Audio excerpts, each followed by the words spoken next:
Many of our listeners on the CDAO magazine interview series are new to being a chief data and analytics officer. They're aspiring to be a CDO, a CDAO. And so what advice would you give to others seeking to increase and learn from you in terms of the leadership profile that you've developed? As I reflect on my journey and some of my observations, I would share a couple of things that come to mind. And there's no secret sauce here. It's about just honing your particular culture and your organization and honing your view and your core principles.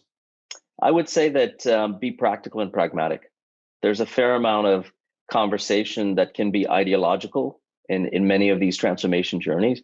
And I really value the pragmatism and the practicality that we have in front of us. Be very much outcome driven, no surprise to anyone in a senior seat, right? But use some principles to drive those outcomes. Because I find, and I look back and reflect on my journey, there were many robust dialogues, a lot of debate about where we wanted to be that sometimes lost the actual focus on the outcome that we're trying to achieve. And so if you use some common principles to get agreement, use those principles to get a real line of sight on how you're going to achieve the outcomes.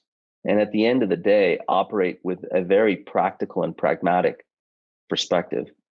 I think those are conditions that help, but every culture is unique, every individual is unique. So this is just what works for me. And I'm sure that there would be overlaps with others. That's right. Yeah.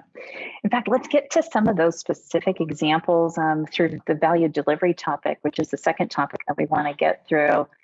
How do you measure and communicate the value of data and analytics? And if you've got some examples, that would be. Yes, for us, we have a relentless focus on our customers and our customers, their experience and how they operate with a bank. And it extends to our employees.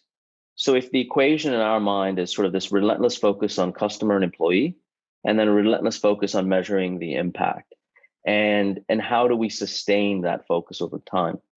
And so there are a number of ways of doing that. And obviously a lot of economic variables that people can use to drive, is this the right strategy, and is this where we want to go? And obviously we've anchored on that.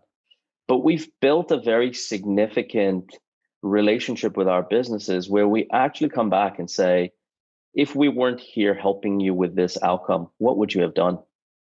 What was the speed to a decision being made?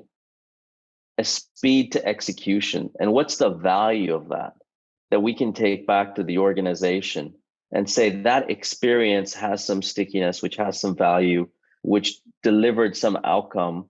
And now let's price the relationship of what we're doing relative to that. And is there a way to factor that into the overall equation?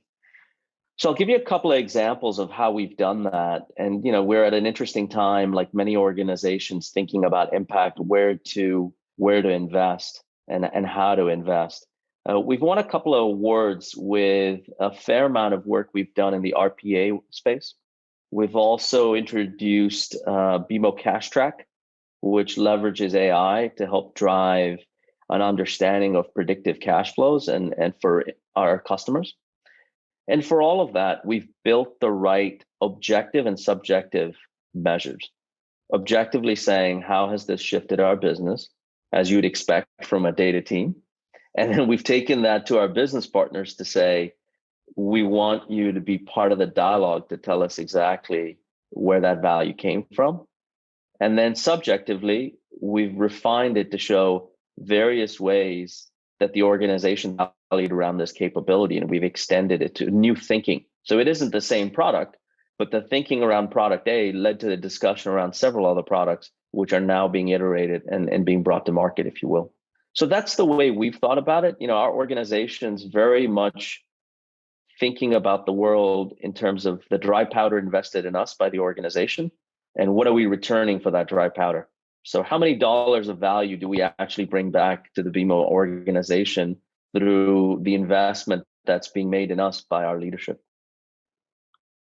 That's great, because what you've described so well in all of that is really the value chain of data. There's multiple parts to where data is created, how it is leveraged, where we're deriving value from that, and value delivery is really dependent upon those relationships. Digital, data, analytics, the business strategies, the execution, it's all connected. It's not sitting there in a silo, in a repository, disconnected from everything. It's very much interwoven. So it sounds like you've also been able to, connect that and map it to the dependencies and being able to articulate it.